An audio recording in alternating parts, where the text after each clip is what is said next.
in this series that we're doing about facing life transitions and how to have those difficult conversations. The series is brought to you by the Lake Forest Lake Bluff Senior Center, but sponsored by Tracee Home Services, Barbara Tracee, and Mediation Works, Mary Beth Jones. Unfortunately, Mary Beth was not able to be here tonight, so she sends her regrets, but we want to thank her as well for sponsorship. It's thanks to those two people that we have this wonderful speaker tonight. You'll find out on the table, if you didn't pick one up already, that we have a flyer about the third lecture in the series. We are kind of giving a winter break, but due to holidays and so many people being out of town, the third lecture won't take place until March, but we would love for you to have it on your refrigerator so you don't forget about it. It's going to be on medical ethics, making complicated choices, so another really important topic. And Dr. Maury Pickard will be addressing the group that night, and we'll actually be at the hospital. So those who were at the first lecture were able to see Dickinson Hall, and we welcome you.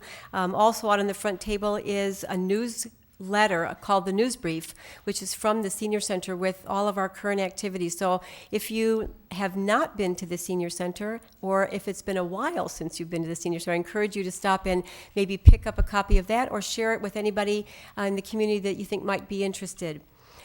Also, there is a survey on the table. We would love it if you were willing to take a moment on the way out, if you didn't pick one up already, to just share your experience and your feelings tonight about how things went and if the lecture met your expectations. I will actually ask everybody if you would be so kind as to turn off cell phones. The fewer rings during the program, the better.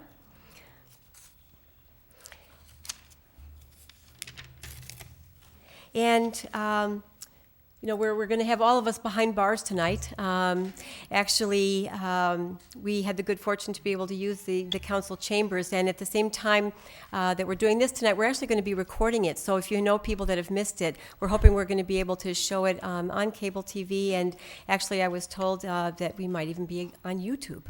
So we'll try to keep everything, G-rated, however. I'd like to introduce Maggie from Tracee Home Services to speak to you for a minute about the services that Tracee provides, and then after that we will move on, and she'll be introducing our key speaker tonight, Tom Pasquesi. So again, thank you for your attention. Maggie? Oh, one thing I wanted to add, is if I know we have email addresses for those of you who signed in, there will be quite a few legal documents that Tom will be talking about, and I would be able to email those to anyone who's interested. And if you don't have email and you wanted to notify me at the Senior Center that you need a copy, you could stop by to pick it up. I will leave a separate sheet out there, and if you would like to, after the lecture, make sure that you get a copy of all the documents. If you would just leave your name and make sure that you either have signed or let me know that you'd like a copy, I'll make sure that you get a copy of all the documents. Thanks.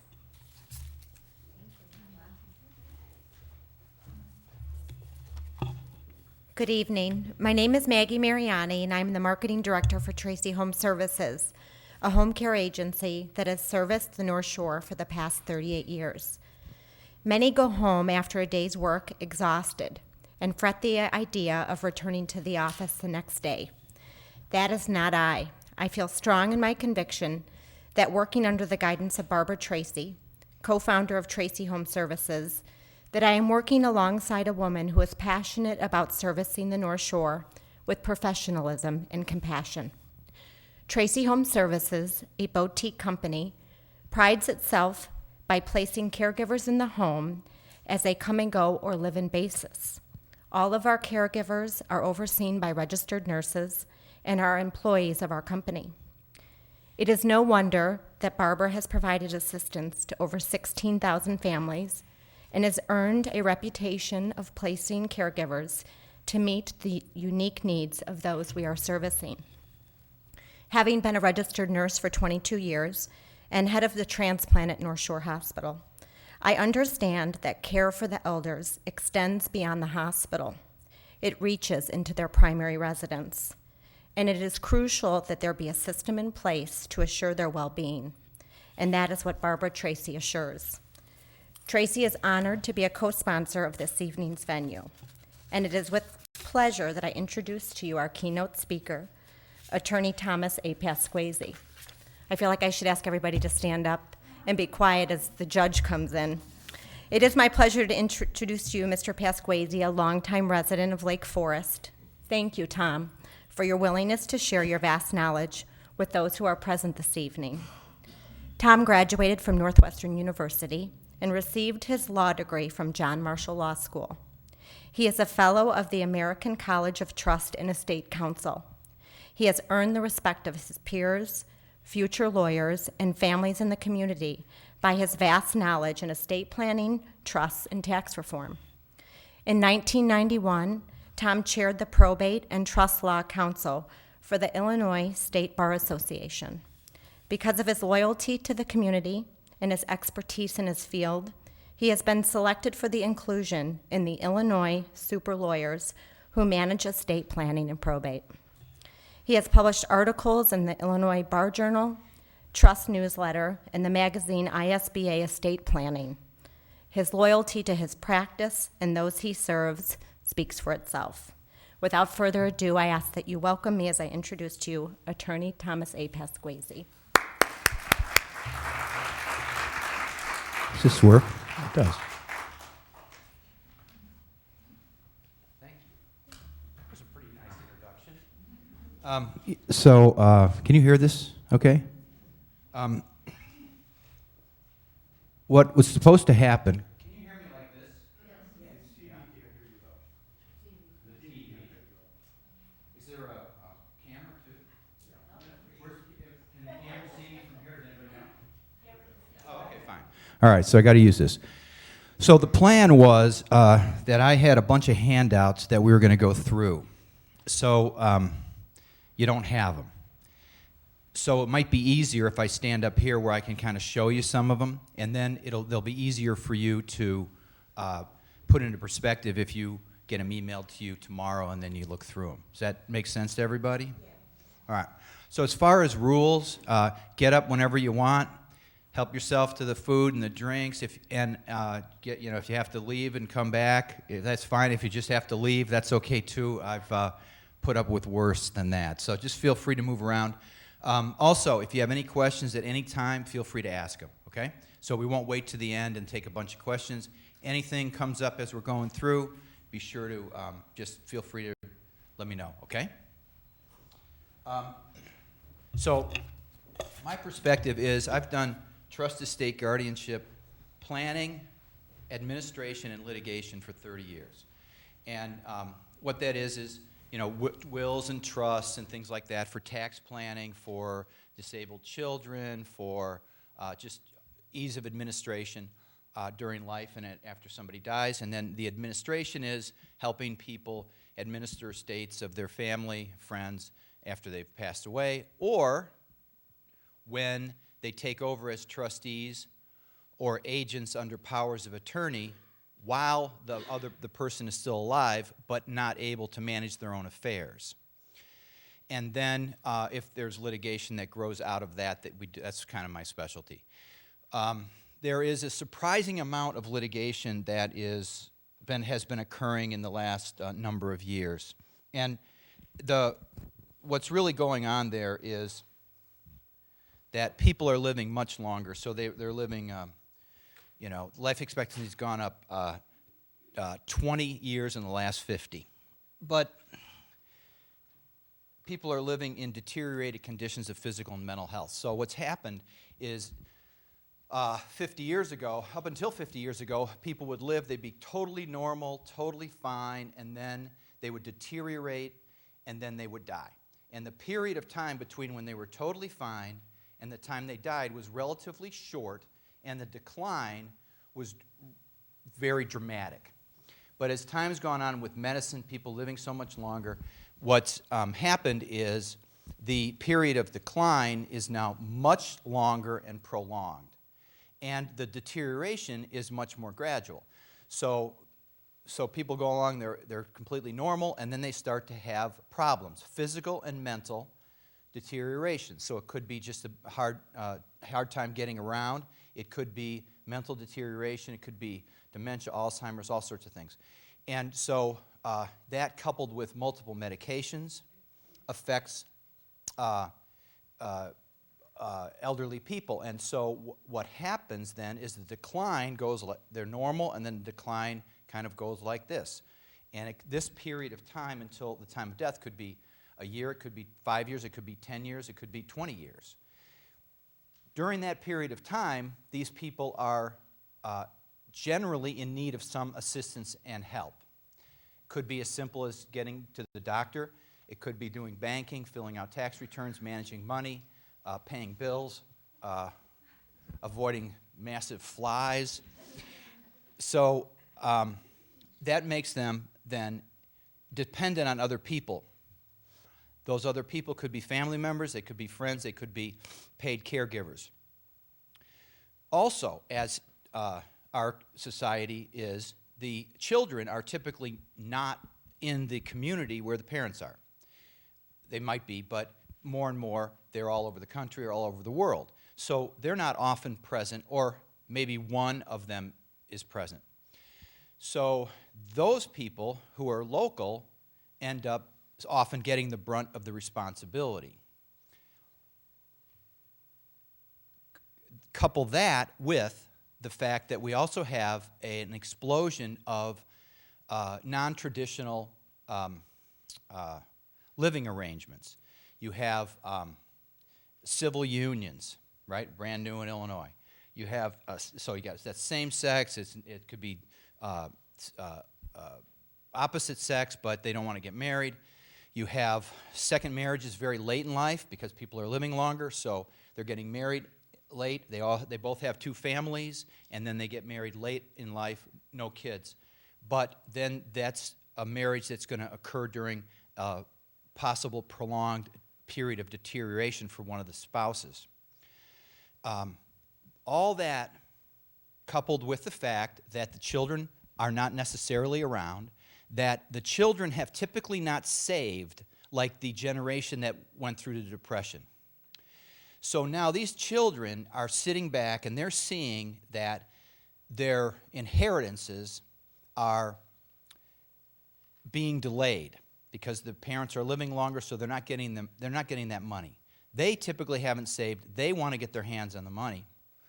In addition, the money is shrinking because the parents have the nerve to live long enough where they're actually going to spend their wealth that they've accumulated for their support.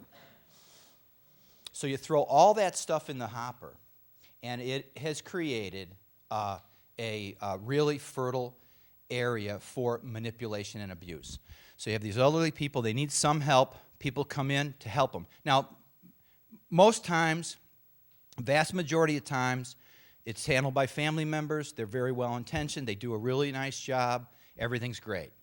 Sometimes the family members get involved, and they make mistakes. They're not intentionally trying to take money or manipulate the parents or abuse them, but they get in trouble because they don't know what they should be doing. They haven't gotten proper guidance, and they can get in trouble that way. We'll cover that. And then there are those who, they're the minority, but they are on the increase, who use this as an opportunity to manipulate and abuse the older people, to take their money, to divert it from where it's supposed to go to them.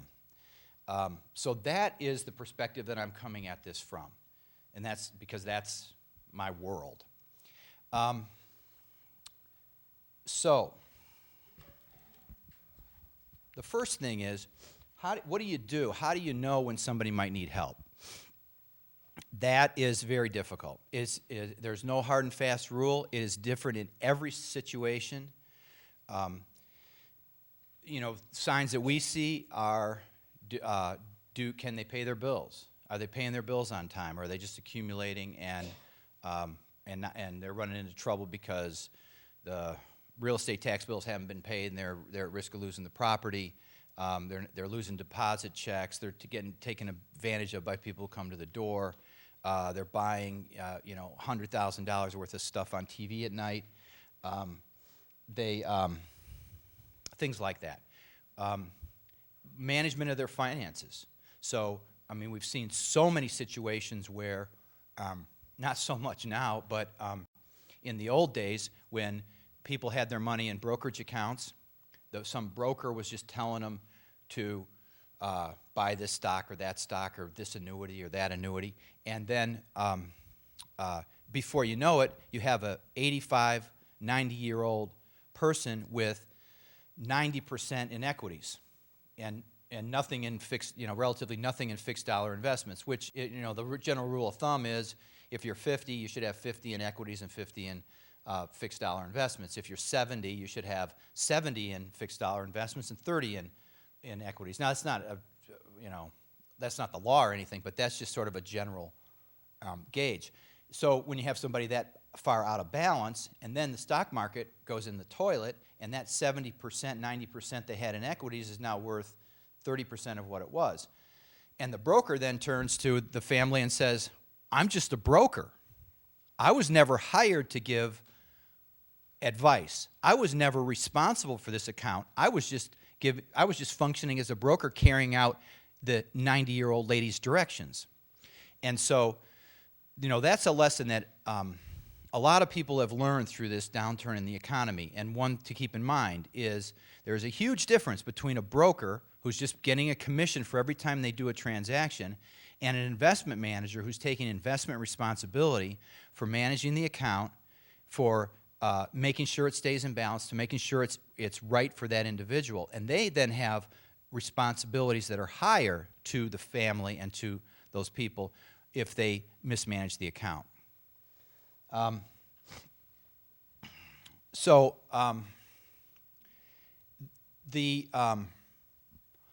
The approach of dealing with family members when you think they need help is something there's just no rule for, and it's usually very difficult. So, to me, the best thing that you can do is plan for that, and try to put the family in a position where, if that deterioration occurs, and probably the most important would be, if you think somebody needs help, talk to the doctor, and because they typically have a good handle on it, especially if they see the person on a regular basis. But you can pretty much tell yourself if they need help.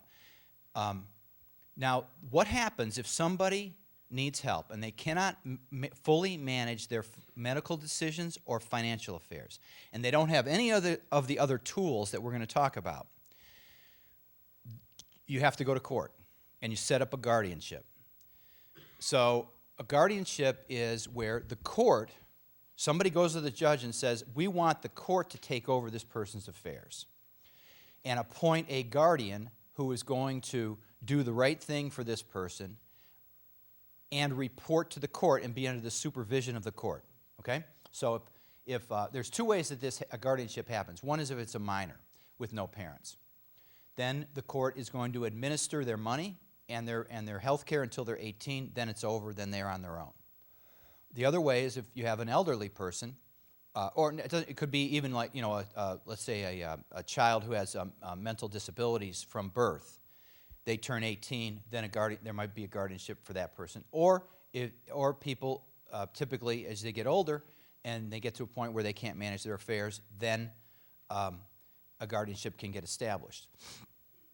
The problem with a guardianship is that it's public. So the first thing that happens is somebody goes to court, says, I want to have a guardian for mom, and the judge appoints a guardian ad litem. Typically it's a lawyer, doesn't have to be, who then goes out and interviews everyone and comes back and files a report with the judge and says, yes, I think this person does need a guardian or doesn't. I think this is who the guardian should be. Now, ultimately, the judge will make that decision, but that person will have great influence over the judge because everybody who acts as a guardian ad litem has been trained. The judge knows who they are, knows that they can trust their judgment. Typically, tries to assign people that fit the circumstances. Then what happens is, once the guardianship is set up, the guardian has to report to the court every year. Every cent that came into the estate, every cent that went out, what it was all spent on, where the person is living, what their living arrangement is, and how they've changed, and so on. Anything major happens, you got to go back to the judge, get the judge's permission to do anything. So it becomes it's a very public arena process, and it's ends up being time-consuming and rather expensive because you have to go back to court every year, and typically you have to hire a lawyer to do that. That's what happens if you haven't used any of these other tools. The other thing that's happening now is, as I described, because the deterioration is typically slower and more sort of, there's peaks and valleys in the deterioration. The courts are more and more relying on a limited guardian. So if somebody goes in to say, I want to be guardian for mom, the judge might say, well, wait a minute. Mom can make her own health care decisions. Mom needs help on finances. I will appoint a guardian limited to finances and only these financial things. Mom can still pay her bills. I'll limit it to, investing the IRA and the money, the brokerage account or something like that. So that's another alternative. Better than all that. So that's there, and that's sort of the floor that is always available. But better than that are some of these other tools. So before we get into what the tools are is living trust, power of attorney for health care, power of attorney for property, living will. Those are the primary ones. And what I'd like to do is kind of walk you through these. You all may know a bunch of stuff about these different tools, but what I'd like to do is point out some of the aspects of them that are sometimes overlooked that can make your lives so much easier if you actually have to get to where you have to step in and try and help somebody out. And then what I wanted to cover is if you do step in and take over to help somebody, some of the things you should and should not do, so you don't end up inadvertently in a problem. Okay? All right. But before we do that, I just wanted to, you all probably know this already, but just so that you can keep this in mind as we're talking. I don't know if you can see this or not, but no? All right. Well, basically what this is a circle, okay? And the circle that represents the different ways that assets can pass to somebody else when somebody dies, okay?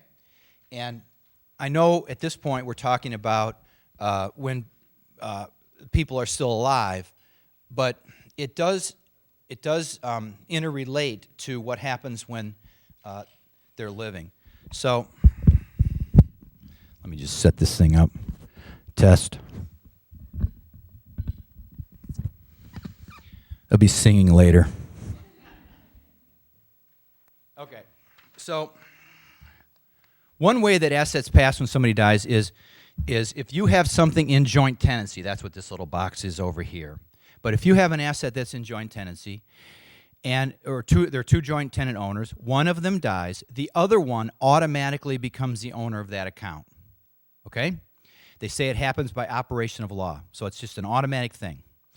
Another way that assets pass is by, down here's this little box, is contract. So the most common examples of that is life insurance, IRAs, pension, profit sharing, and any kind of account that says that it's payable on death to somebody else. So sometimes the statements say POD, payable on death to so-and-so, or TOD, transfer on death. What happens in all those situations is because of that agreement that you have over that asset with the insurance company or the IRA custodian or the bank with the payable on death arrangement, when the owner dies, the asset transfers to the beneficiaries. And the beneficiaries might have to go in and fill out a claim form or something, but they own that asset, again, immediately and by operation of law. So that happens automatically.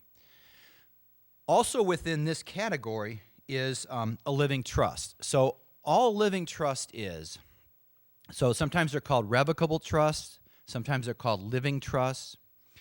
All that is a trust where you typically start out as your own trustee.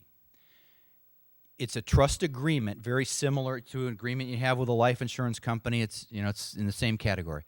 Start out, you say, I'm the trustee and I'm the beneficiary of the trust. If ever I can't be trustee because I become incapacitated or because I die, then X takes over as trustee.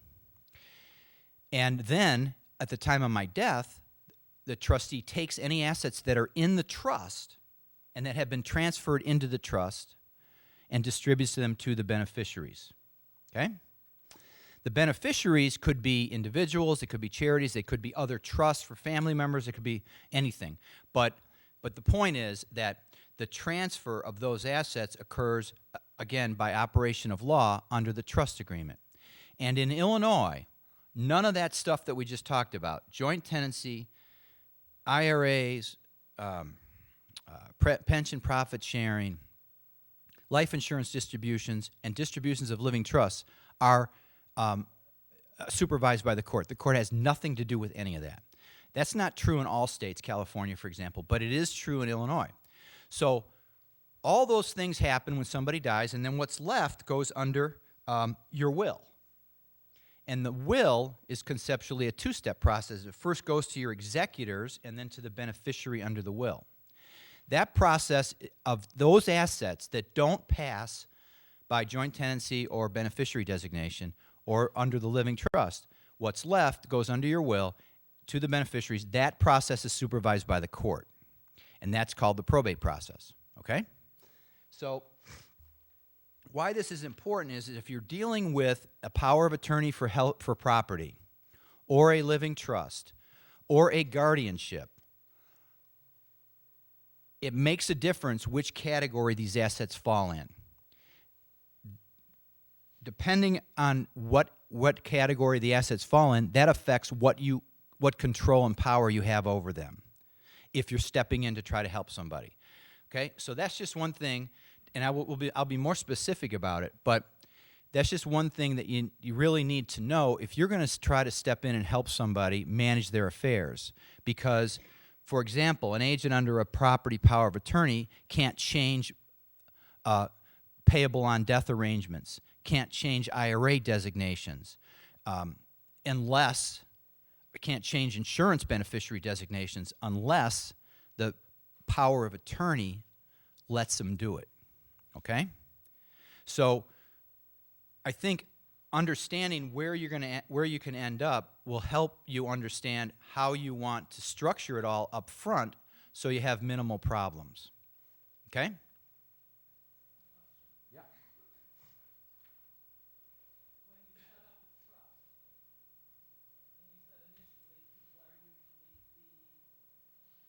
Initial trustee? Yep.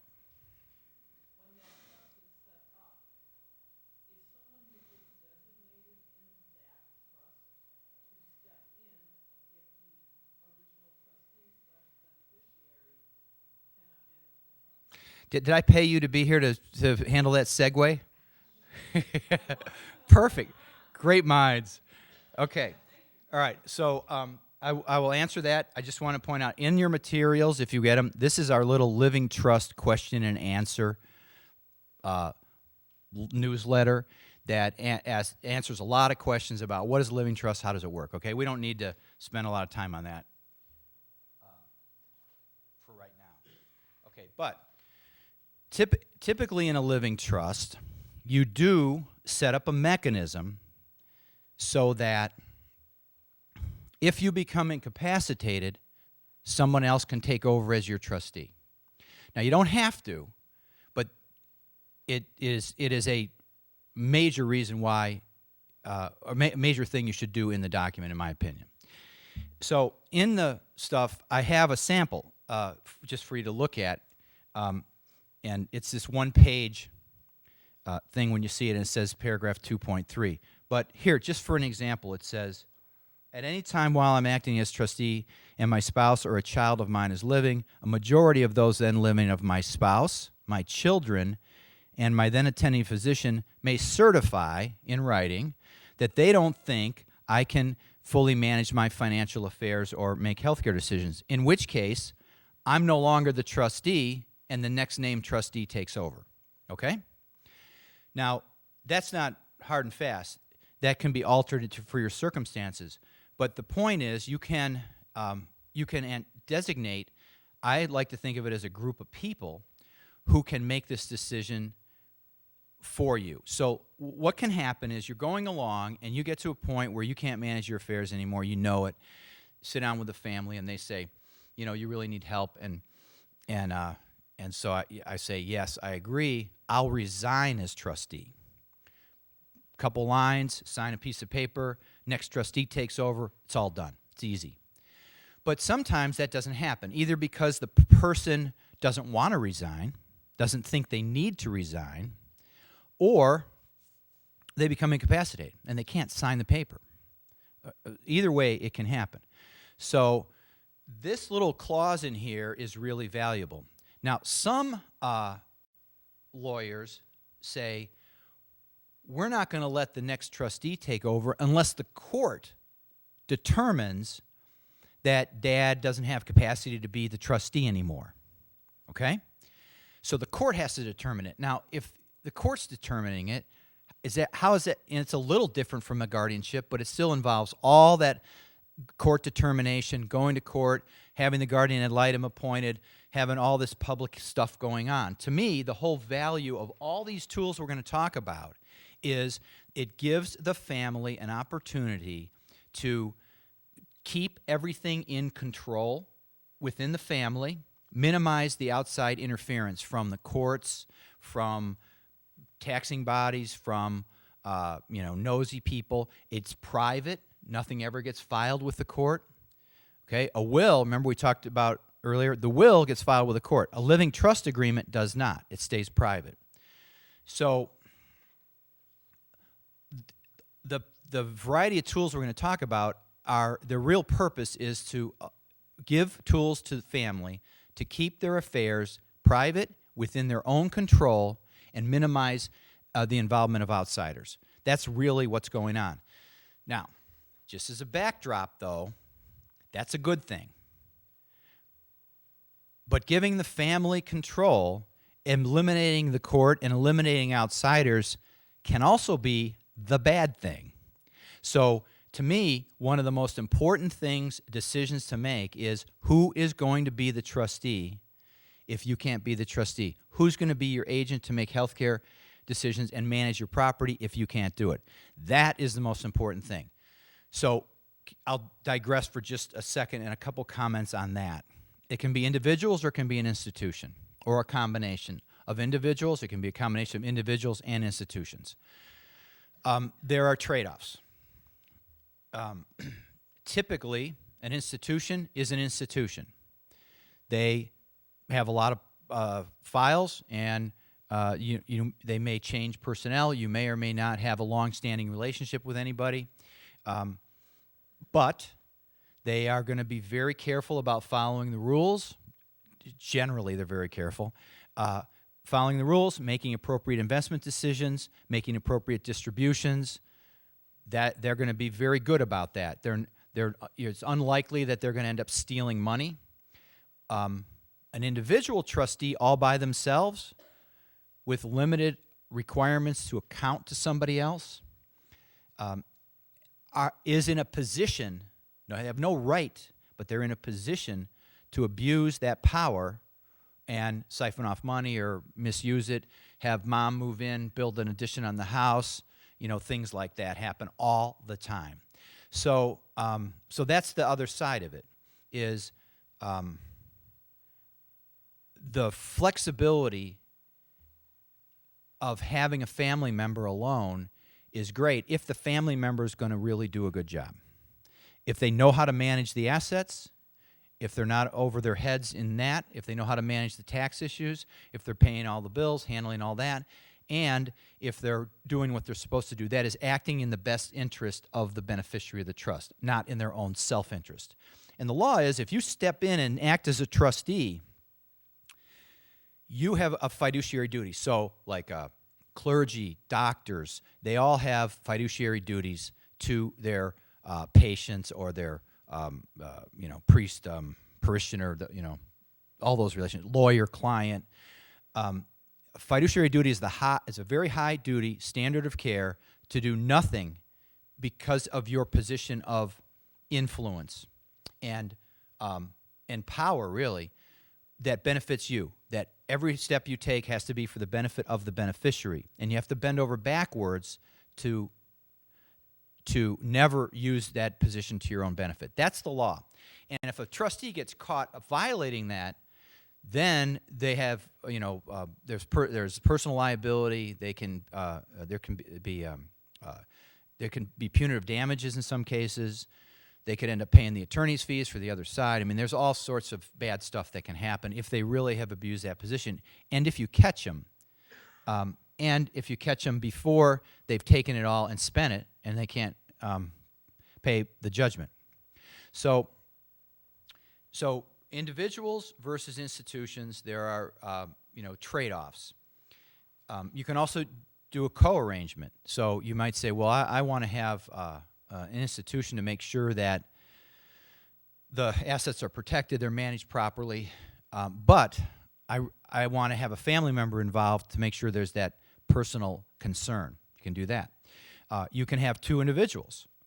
The problem with two individuals or three individuals, it's fine. You can do it, and in most cases it works out. They all get along. But when you get a situation when they won't agree, I've got one right now in Lake County. There are three co-executors, 3 children. They cannot agree on the day of the week. It is unbelievable. So now they've already had Chicago lawyers, 3 Chicago lawyers, each one has their own. Now they've hired 3 Lake County lawyers. So each client has 2 teams of lawyers.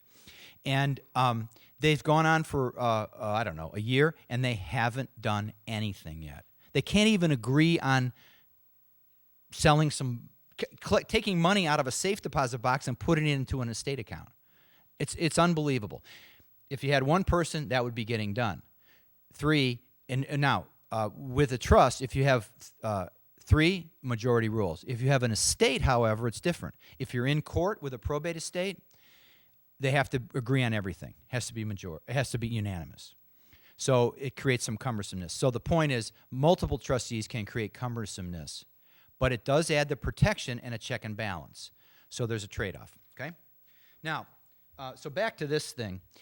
The triggering mechanism if you can't be your own trustee. I don't like the idea that you go to court and have to have the court make the determination. But, sometimes families say, well, look, I've got, 4 adult kids, they're all fine, and my wife, that's fine, so, I'll let them do it. I don't even need the doctor involved, okay? Sometimes as a check, you want the doctor involved. This could be, so once you identify the group of people, then the question is, does it have to be unanimous or just the majority of them, okay? So think about that, because this happens very often. People are going along, they're fine, then they can't be trustee anymore.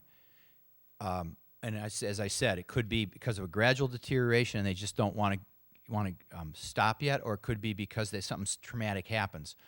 And finding that group of people when one of the kids lives in Europe or something and it says all can be a real pain. So I prefer a majority in finding a group of people, and because you might not have them all around.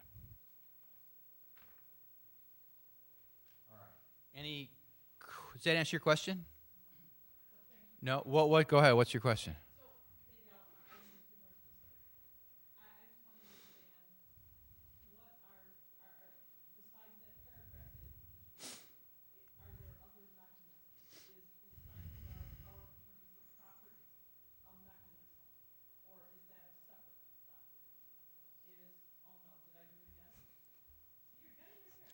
The power of attorney for property is next. Okay, so I don't know if you can hear that on the recording, but the question was, what about powers of attorney? All right, so remember, okay, the trustee manages only the assets that are in the trust, right? So what about the assets that are in your individual name? What about the assets that are in joint tenancy? What about the assets that are the IRA and managing the beneficiary designation, the minimum required distributions from that? What about the life insurance? The trustee doesn't have anything to do with any of that. because the trustee's job is just this little section of assets that are in the trust. Now, ideally, if you have a living trust, if you want to get the most use out of it, you want to transfer your assets during your life into the trust. Now, how do you do that? It's very simple. So you create the trust, you're your own trustee, you have no assets titled in the trust, and you have all this brokerage accounts and real estate that are held in your individual name. Well, to transfer a real estate from your individual name into your name as trustee of the trust, you just do a deed. And it says, I am transferring the deed to myself as trustee of my trust dated blank, and record it, and it's done. That's all you have to do. Now, the trust agreement controls that property, and if you die, that property is not subject to the to probate. And if you become incapacitated and somebody starts a guardianship proceeding, the property in the trust is not subject to the guardianship proceeding, because just as the court is only involved in the administration of the assets that don't pass by joint tenancy and beneficiary designation and that are in the trust, similarly for guardianship, the judge has jurisdiction over those same assets. Indirectly, the court can get involved in the other things, but only because the ward is a beneficiary of the living trust. So if there's some trustee out there who's mismanaging the trust, the court can say, well, wait a minute, we're here to represent the beneficiary of the trust, who's the ward, who's the disabled person. We can go to the trustee and require accountings, make sure that they're doing what they're supposed to be doing.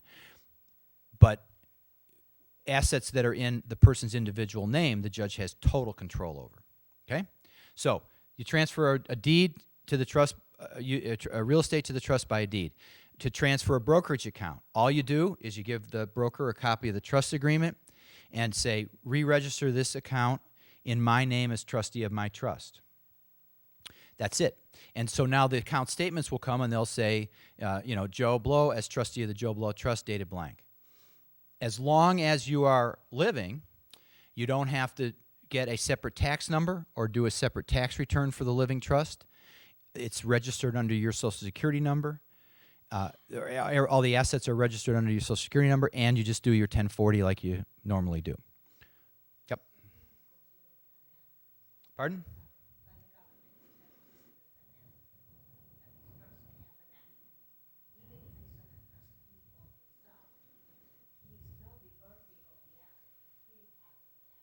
Correct. Yeah. So the question is, if you create a living trust, you're transferring assets into initially your name as trustee of the trust, or whoever. If you might start out and someone else will be the trustee, XYZ Bank or whatever.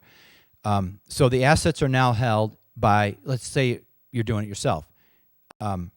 So instead of the asset being in my name alone, it's in my trust dated blank. That's it. I still have control over it. I can still change the trust agreement as much as I want. I can revoke the whole thing and unwind it and put it all back in my name if I want to. But the value of having the asset in the trust is that if you become incapacitated, the trustee can step in and manage your affairs and manage those trust assets without ever missing a beat. They don't have to go to court. They don't involve a guardianship. They just go to the brokerage company and say, I'm now in charge of this account. I want you to sell this stock, buy this stock, borrow money to pay bills, whatever it is. The trustee can do that very easily and with no court involvement. That's the real value of having a living trust, transferring assets to it during your life. Then, in capacity, trustee can take over and manage those assets without a guardianship. In the event of death, trustee can manage the assets without going through probate. That is giving you the full benefit of a living trust. As far as taxes go, a living trust is completely tax neutral. It has no income or estate tax significance. Any tax planning you can do for federal or state death tax planning with a will, you can do with a living trust, and vice versa. So the real benefit, the real essence of the living trust is it provides a mechanism for someone to manage assets for you if you become incapacitated without a guardianship. And it gives you an added benefit that at the time of your death, the assets can be transferred without the probate process. Somebody over here have a question?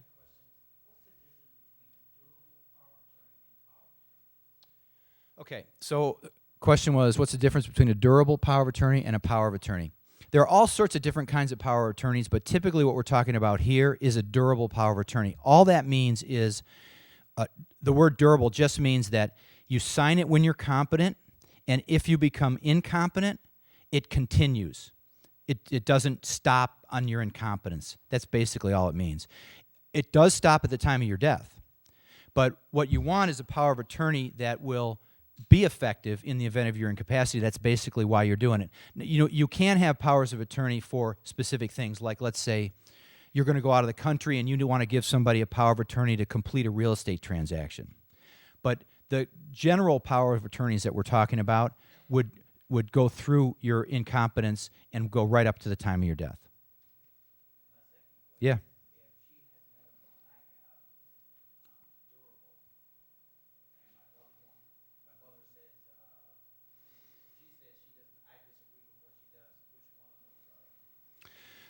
Well, you know, that's that case, you know, it was down in Florida where there was a fight over that. In Illinois, the healthcare power of attorney, so now we're talking about healthcare decisions, okay? There are two kinds of power of attorney, one for property and one for healthcare. So as to a healthcare one, you designate who your agent is. A healthcare agent only takes over if you cannot make decisions for yourself. As long as you can make decisions for yourself, they should be talking to you and not to your agent. But if the doctor gets to the point, or the hospital, and they say, yeah, he can't he doesn't know what he's doing, then they turn to the agent. The agent is your selection, has the right to make care decisions for you. Now, what if some other family member says, I don't think you're making the right decision? You want to pull the plugs on him because you want his life insurance money, and I'm not going to let you do that. So then they'll race to court, and the question becomes now, can they? So what they would do is they would they would try to set up a guardianship to have the court designate them as the guardian to make decisions for you and to revoke that power of attorney because your agent was not acting in your best interest and should be thrown out of the job. That's basically what how it would work. And I have that Thursday morning, believe it or not, the exact case. And so so the presumption is your agent is in place and will only be thrown out if they can come in and they can prove that she's not acting in your best interests.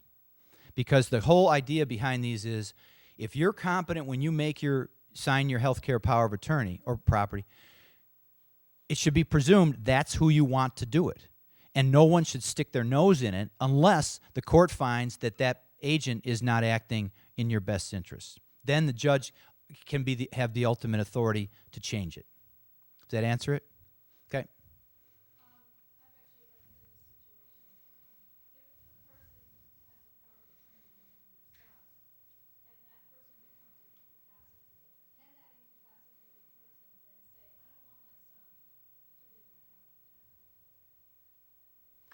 Wait a minute. So,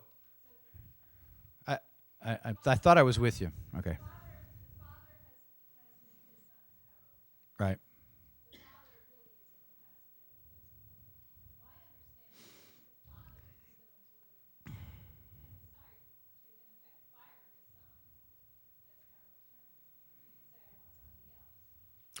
Yeah. The standard to revoke a power of attorney is lower than the standard to create one. So if you decide that you want to revoke your power of attorney, you can pretty much do that even if you are, you can't be completely incapacitated, but you can have very limited capacity and still have the power to say, I'm revoking that power of attorney. So then, but then I don't, now if you're amending it to say, I want to take out son and I want it to be daughter, that's a different standard of capacity. But the courts generally say that you need a lesser capacity to do a power of attorney than you do a will or a trust agreement. Okay, because they want to encourage the use of them. Okay, so any other questions? So now we go to this is the power of attorney for property, okay? Yep.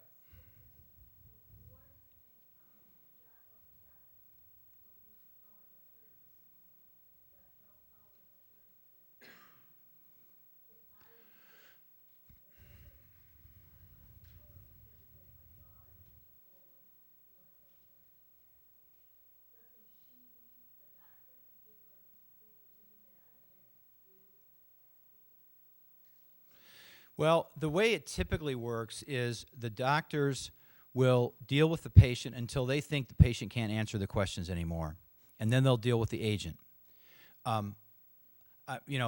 These guys who do sitting back there who do care working and have in-home care businesses, they can speak to this better than I can. But the things I've seen is almost the opposite. There's a healthcare agent standing there telling the hospital what to do, and they won't do it. And they listen to the patient who's not competent anymore and follow that direction. And that is, to me, has been the one where we've gotten involved and had to get kind of nasty because they should be following the direction of the agent at that point. So everyone, but you've got these nurses go in and say, well, he didn't want that. Well, it's like saying the baby didn't want the food. So, but that's kind of what we've seen. But the premise is you're supposed to deal with the patient, let the person make their own healthcare decisions unless they're unable to do it. Okay? All right. Yes, sir.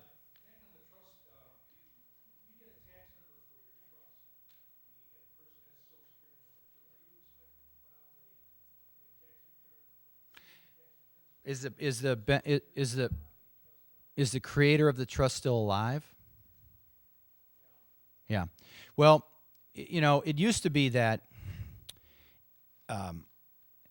if you start out as your own trustee and then you resign and somebody else takes over, that you would get a tax number then.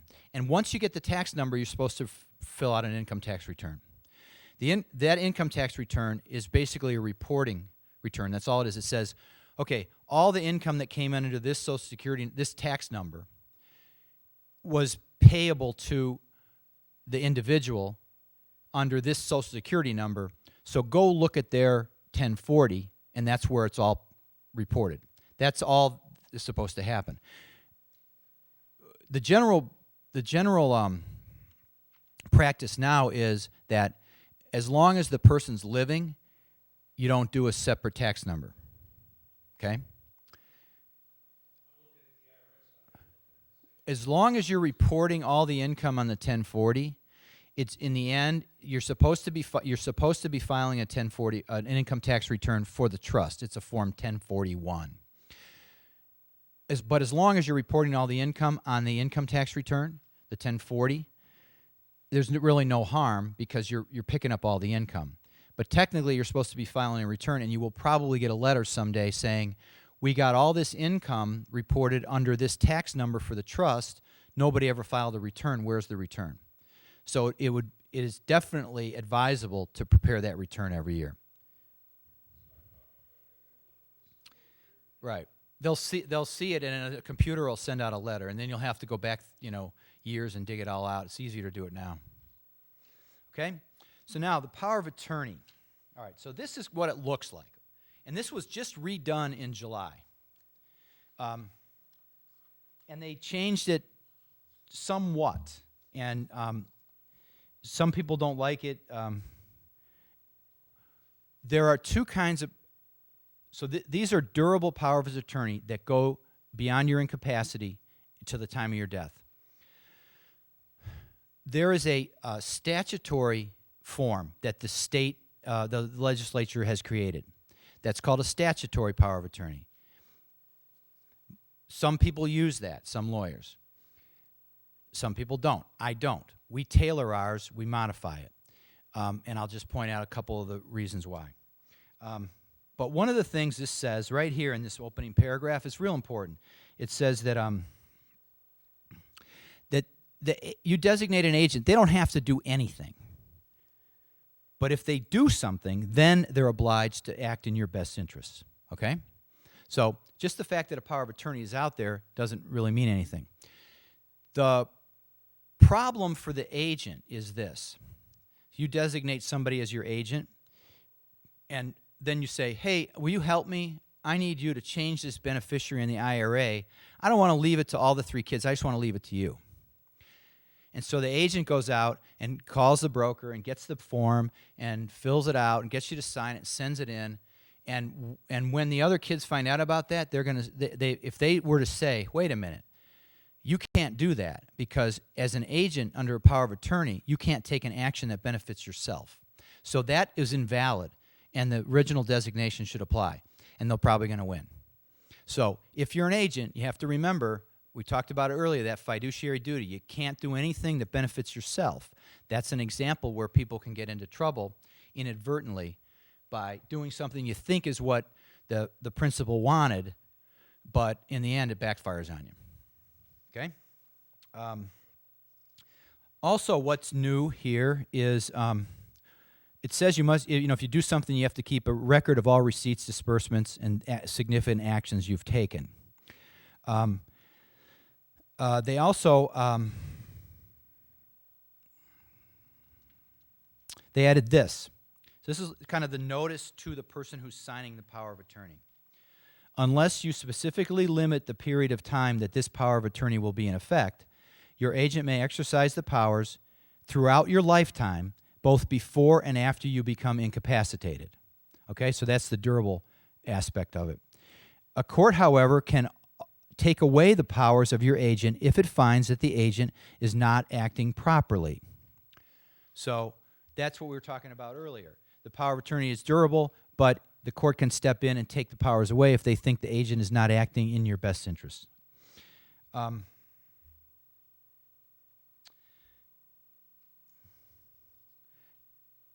The reality, though, is to go in and have the court remove the agent is very expensive.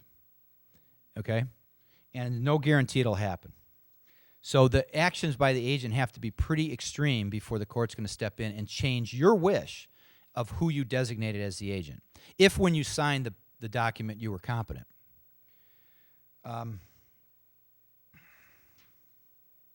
Okay. What? Did you have a question? Well, what happens sometimes is people get these off the internet and just sign them. So that happens a lot. And also what will happen is you go into some lawyer and the lawyer doesn't know what they're doing. A lot of the problems that we have in the litigation stuff is because of bad lawyering. No question about it. It's lawyers who, are real estate closing lawyers and they don't have any real estate deals anymore, so they decide they're going to become estate planning lawyers and they goof everything up. So, that happens a lot. And that's kind of why we're talking about this, is things you should be aware of so you can make sure your lawyer knows what they're doing. The next is you get to this next page of this thing when you see it, and it lists all these things that the agent can do: real estate transactions, financial transactions, stock bond, blah blah. It's a long list, A through O, and then you can modify that.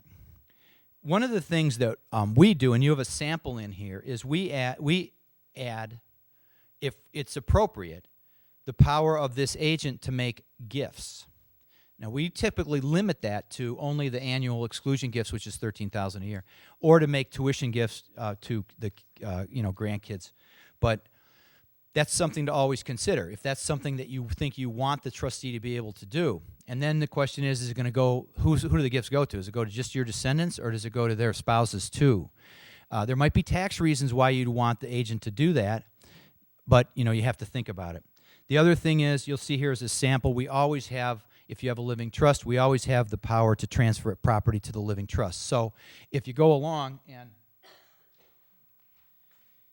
and you find out that the person can't be their trustee anymore and they don't really have any assets in the living trust, they're all still in their own name, well, then you as the trustee can go in and transfer all those to yourself as trustee of the trust, which if you're going to be managing assets for a long period of time is much easier to do through a living trust mechanism than through a power of attorney, because the power of attorneys are only state laws. And if you're dealing with a brokerage firm in another state or real estate in another state, they may not be very anxious about following your Illinois power of attorney, whereas a living trust has been around forever, and the law is pretty uniform in all the states, that fiduciary duty we talked about earlier. Yes, ma'am.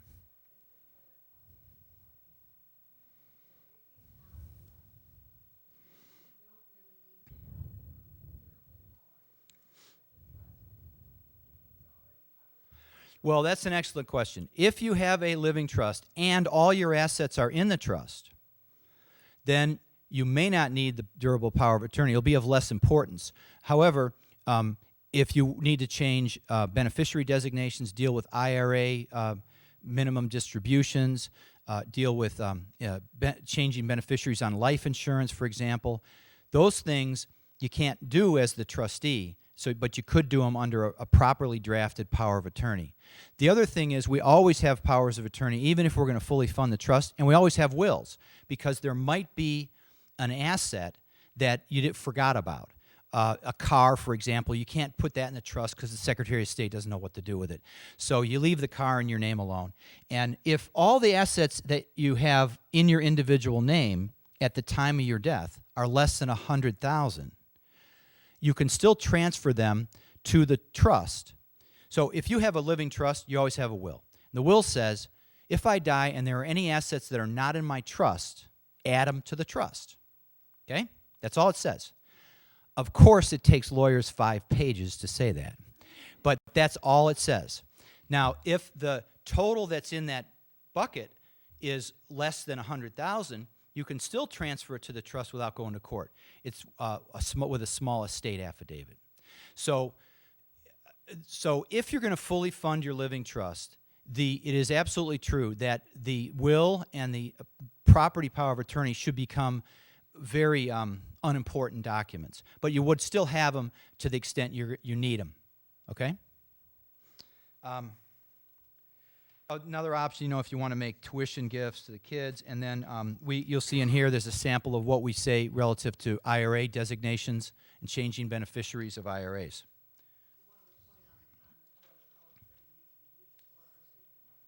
Right. Right. It's a great point. Yeah, so you hear that?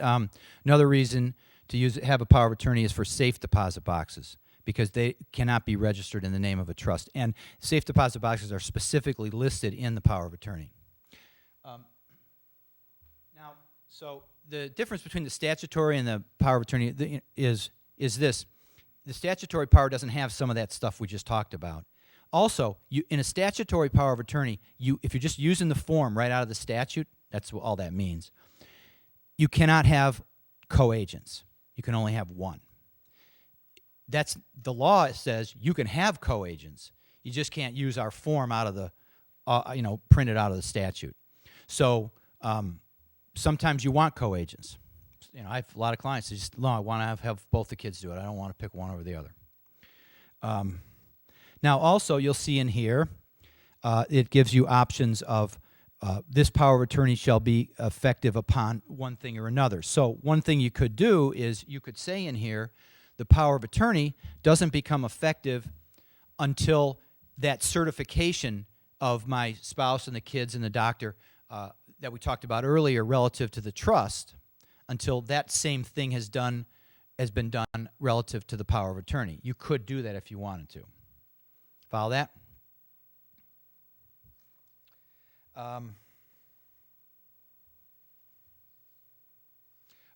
Here's a cool thing they did in this year, and that is they said that if let me just find the wording here.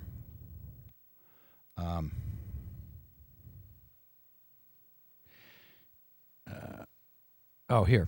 If there are two or more agents acting and in the unanimous, all right, if you have two agents, they have to be unanimous, or else the institutions, the hospital, the banks, they won't know what to do. So it would have to be unanimous in that case. And so what they said in June or July when they amended this, they said if it has to be unanimous, but if prompt action is required to avoid injury to me or my interests, and one of the agents is not available, the other one can act alone. So that's, gives a nice flexibility and makes it a little easier to use co-agents.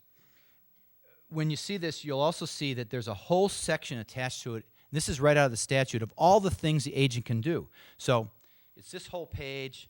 Remember at the beginning I said there's all these things they can do, stock transfers and real estate, A through O. Well, here's expansion of all those things. And it's actually very interesting to read it because you can see how broad a power the agents have. The one thing they don't have is the ability to do estate planning. So they can't do a will for you. They can't do a trust for you, an agent under a power of attorney. That's excluded. You could add that back in if you wanted to specifically tailor it, but you have to be careful doing that. That's why an agent under a power of attorney can't change beneficiary designations on IRAs and insurance, because that's basically doing estate planning for you.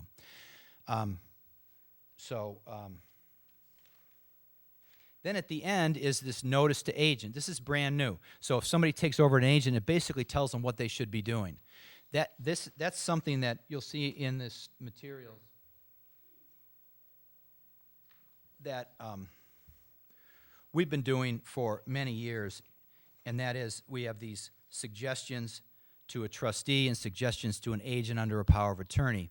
And a lot of this stuff has been picked up now and is on that page that I just showed you. But I'll just, I'm going to run out of time, so I'm going to try to make this fast, okay? One of the things, if you're going to become an agent or a trustee, we mentioned earlier some of the things you have to be careful of. This page that we have that says suggestions to agent under power of attorney, it lists a lot of things. And I would just say, if you're ever going to take this job on, read that. What are they? Keep records, okay? You have to keep an accounting. All the money that comes in, all the money that goes out. An inventory. Start with an inventory. What are the assets? Then all the money that comes in, you move accounts around, make sure you keep track of all that. So what we would do is we'd have an inventory at the beginning of the year, one at the end, and we'd have an accounting that balances the beginning of the year to the end of the year. If you need to hire an accountant to do it or to help you, or a lawyer, do it. Accounting I just covered, that's the second one. If you're going to pay yourself as an agent, be very careful. You can get paid as an agent, but you really ought to be talking to a lawyer to make sure you're figuring out how much you should be paid, how it should be paid, how it should be reported to the government, and make sure it's in the accountings. Gifts. We talked about it. If you've got a trust agreement or a power of attorney that says you can make gifts, you have to be careful if you're making gifts to yourself, especially if you're making gifts to yourself and no one else. He wanted me to have this money. He didn't want to give it to everybody else. He just wanted to give it to me. That might be true, but if it comes out later when he's not competent and can't back you up, you're going to have a big problem because it's presumed fraudulent. And you have to prove it wasn't fraudulent, and that's very hard to prove a negative when your major witness can't talk. Keep separate, right? Never mix the principal's assets with your own. And managing the assets. If you're a trustee, there's a thing called a prudent investor rule. Basically, you're held to a prudent investor standard. My recommendation to individual trustees is if you're managing any kind of significant money, hire somebody to do it for you. It's not worth the risk to try to do it yourself, especially in this crazy market. Okay, then there are two other things which we're going to cover quickly so you can all go home. One is a living will, and one is a healthcare power of attorney. So far we've talked about a will that deals with your assets that are in your probate estate. a living trust or irrevocable trust that deals with your assets that are transferred to the trust. And a property power of attorney that deals with your assets that are not in your living trust. Okay? Now we have two things that deal with health care.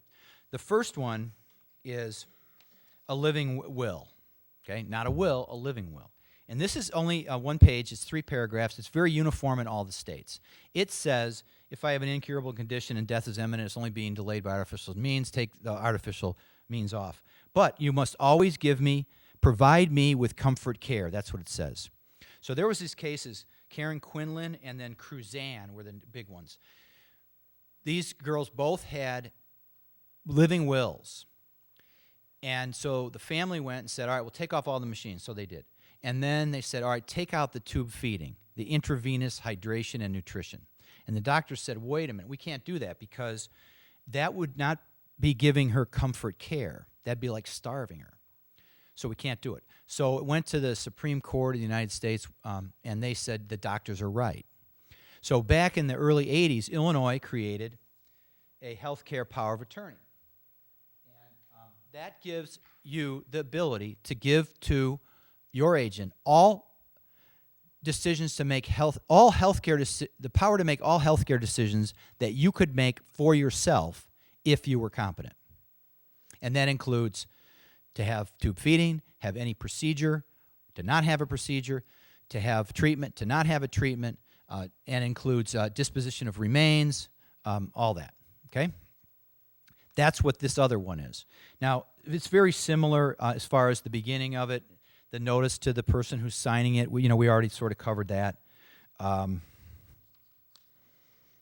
It includes your right to get some HIPAA records. These powers of attorney are also evolving. So get the ability to get HIPAA records is a big deal. That's all pretty well straightened out now.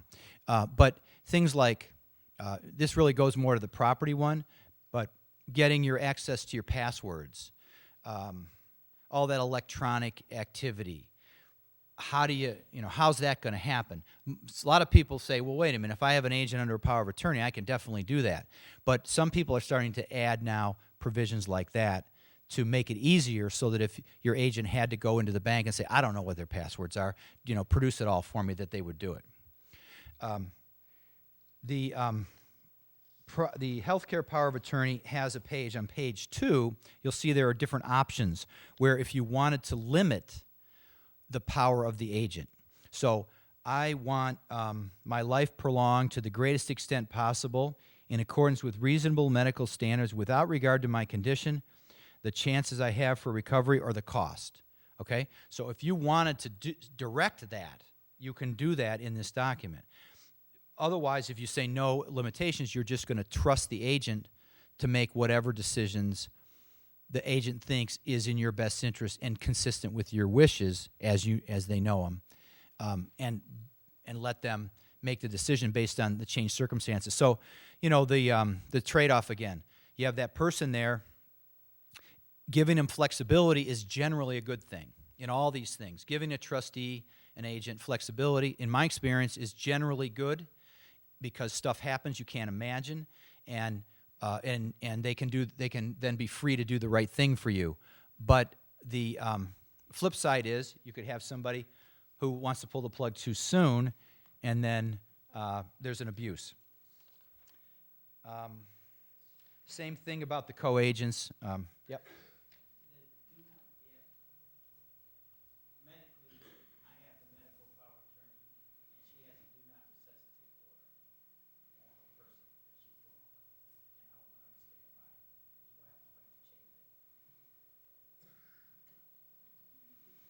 That's a good question.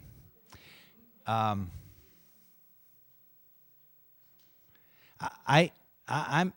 want to say yes, but I'm not 100% sure that's the case, because that form is a special form filled out and witnessed by the doctors, and I'd have to think about it. That's a really good question. I'm not sure that the power of attorney trumps that. I tend to think it doesn't, but I have to think about it.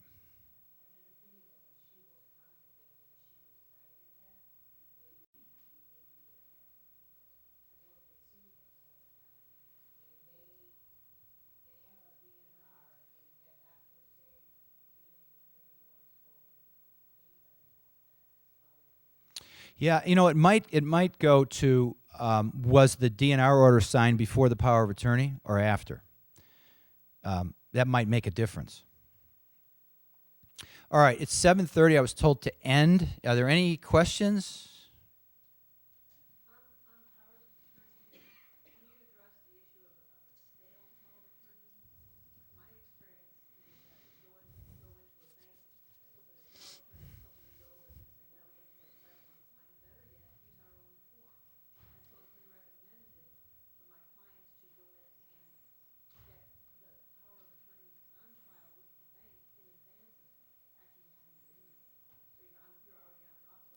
Yeah, yeah. The problem with that is that if you've got a bunch of these institutions, powers of attorney out there specific to an institution, and then you have this one and they're inconsistent, what happens? That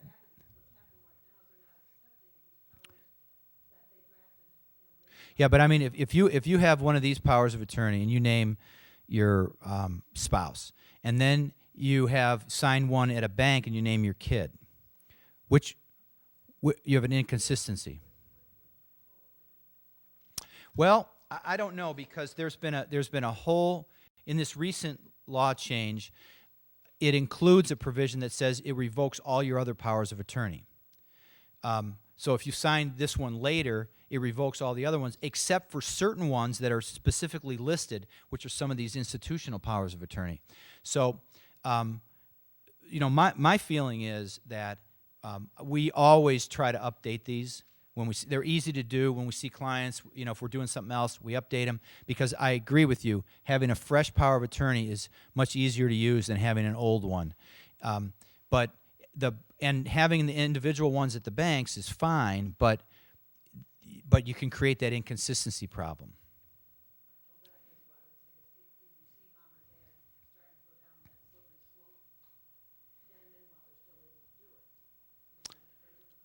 Right. Right. Right. That's right. If you see mom or dad starting to slip, it is definitely the time to act while they still can help you do this. Whereas if you wait until they're so out of it that they don't think they need any help and they are insistent and they won't sign anything, then you have to deal with that certification or whatever. Or to get them to redo it could be difficult. So if you can catch them at the right time, it's really important. Yeah.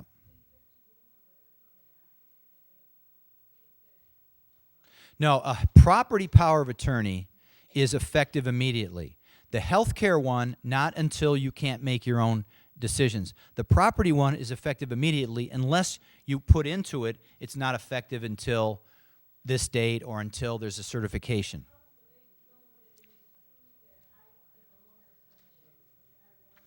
They don't have to. You can use the power of attorney if the person's totally competent. You can still go in and use the power of attorney. I mean, it's a problem for younger families, okay? Young marrieds, they got a couple kids. We often don't do property powers of attorney for them because they go and get divorced. She'll go in and she'll take all the money out, all the joint accounts, and put it in her own name, and then she'll file for divorce. So, a power of attorney is a very powerful tool, and it is effective as soon as you sign it, unless you've delayed its effect in the document. Yep.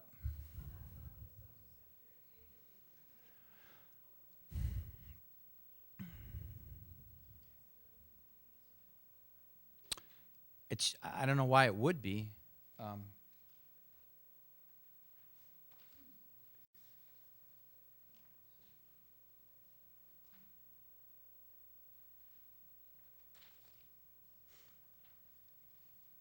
It specifically says that in the form that it includes Social Security, employment, unemployment, and military service benefits. So, you could have been dealing with somebody who was just, didn't know what they were doing. Not that could ever happen with our government. Yes, ma'am.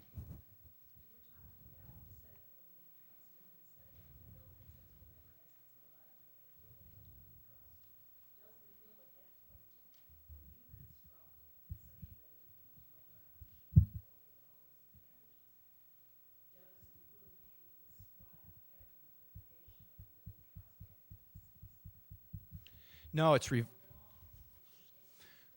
well, the will typically says if I die, any assets that are not in my trust should be added to the trust. The trust then is what spells out what happens to all those assets after you die.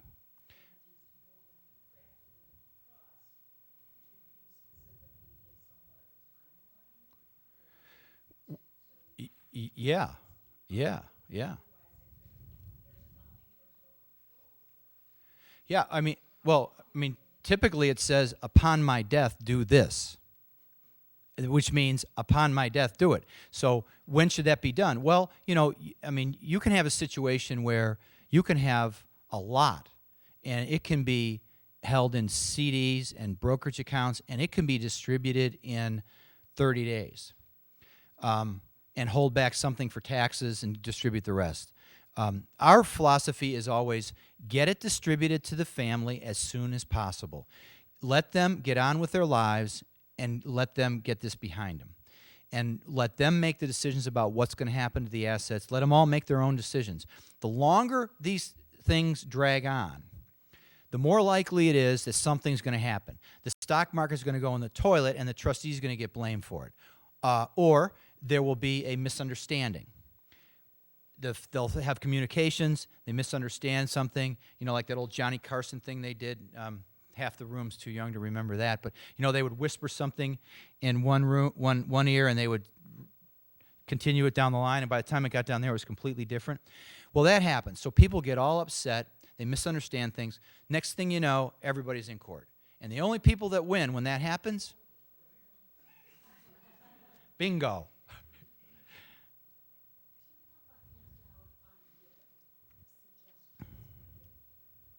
Well, that has to be for the next one. Gifting, there are a lot of ways, a lot of gift options, my only view on gifting is, why are you making a gift? Do you want to just make a gift, or are you doing it for tax reasons? So if you don't have tax exposure, then, what's the purpose of the gift? And there could be a lot of reasons, but that's usually my first question. And is that it? All right, you're welcome. Thank you for your attention. Pleasure.